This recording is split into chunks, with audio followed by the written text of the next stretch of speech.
My name is Kevin Federico. I'm co-president of the Ale and Lager Enthusiasts of Saskatchewan, or ALES Club. The ALES Club is Canada's oldest homebrew club. Last year we had 180 paid members. When I joined in 2010, we had 35.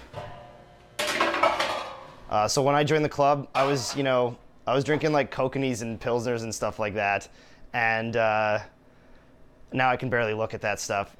The scene is just growing and evolving, and there's always new ideas. That's the whole idea of homebrewing, is just being innovative and creative and trying out new techniques.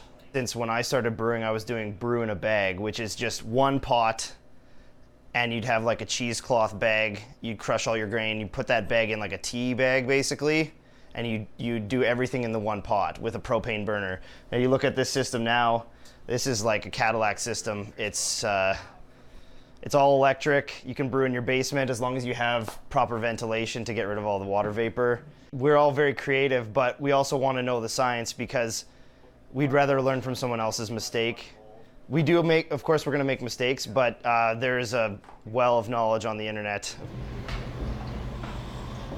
So judging started on Monday night.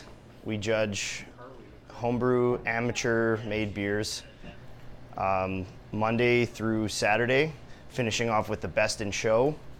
That is the best beer or mead or cider out of the entire competition. My name is Rick August, and I'm for this year the head judge with the ALES Open Homebrew competition here in Regina.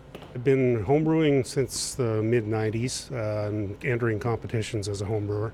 And in the last, say, 10, 12 years, I've been trying to work on judging skills and judging credentials. There weren't very many resources to learn in the earlier days. A couple of authors would write, one or two references were around really, and you had to basically scratch it out yourself and try and learn by, I poured out a lot of beers, let's face it, but you learn eventually.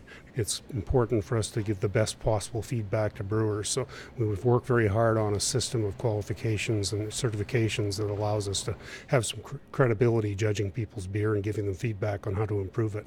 The aromas that are coming off the beer, the appearance in terms of the clarity, if it's appropriate to be clear, the heading characteristics, things like that, the flavors, and what we call mouthfeel. We've got to be able to communicate to the person who made that beer what you're sensing from it. In the early days, people tell me that they got a lot of awful beers, and that can be a problem because it can wreck your palate as a judge if it's really bad, if it's infected or something like that. But I haven't had anything real bad this time around, and hopefully I'll keep my fingers crossed.